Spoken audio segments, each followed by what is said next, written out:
The NHS must do more to tackle white privilege and increase black and minority ethnic BAME representation among senior managers and directors, a leading hospital trust chief executive has told Sky News. Sarah-Jane Marsh, chief executive of Birmingham Women's and Children's NHS Trust, says she will no longer sit on any interview board panel that does not include a BAME member, after figures for her own trust revealed ethnic minority candidates were less likely to succeed at interview.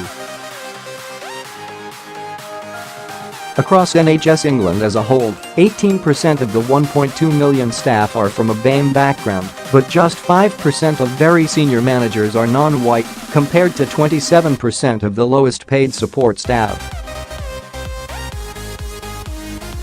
Ms. Marsh says the lack of representation at senior levels means the NHS is not as diverse as the communities it serves and may not be getting the best possible staff.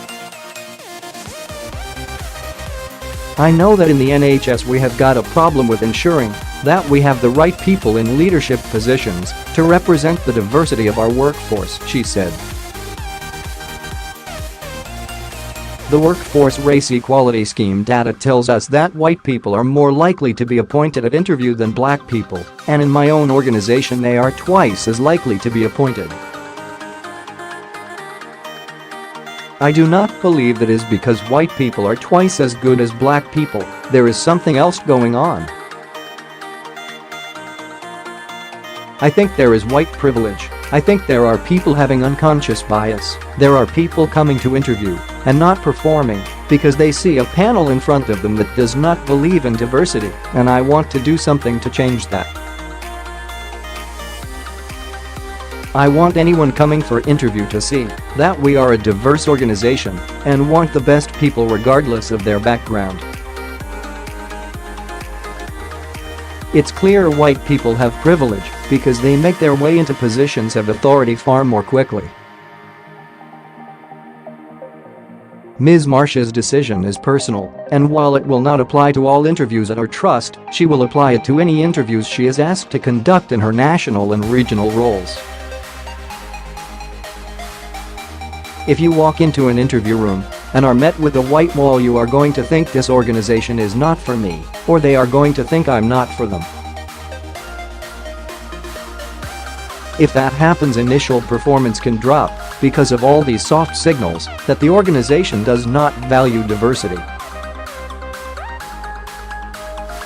Sky Views, what they haven't told you about the NHS: there are only a handful of BAME chief executives in the NHS. Then when you get to board and just below board level, the figures drop away, certainly in comparison to the workforce. If we did not have BAME staff, we would not have an NHS. The co-chair of the NHS Equality and Diversity Council, Joan Saddler, welcomed the Birmingham initiative and said change at senior levels is decades overdue.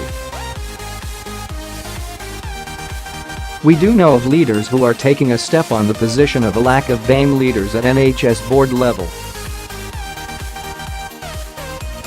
If you look at the BAME leaders who are chief executives or chairs, they have been clear about the need as leaders to ensure diversity. What we want to see is more non-BAME leaders to do what Sarah-Jane Marsh is doing, and certainly there are some coming up. We have 3 or 4 BAME chief executives in NHS trusts, so if we take that we don't have the representation of BAME staff at director or board level, and that has been a sustained picture for 30 years, while other stats have gone up, but this one has stayed the same. Whether we use the term institutionally racist is not something I would argue, but I would say we are not doing well. Ms. Saddler said further change would require a transformation in expectations and the way people view the potential of non-white communities. Morally, of course, it is the right thing to do. From a legal point of view, we have to do this, and from a financial point of view, it makes sense. Representation in the workforce is not only about numbers and colors, it's about saying we can have a better quality of service if we have a more diverse service. There is something here about expectation. Where do we expect to see these people working? I'm using it in a negative way to highlight the problem. We know we have nurses and people who can give good care, but at the highest level we need to have the very best people and we can't have special measures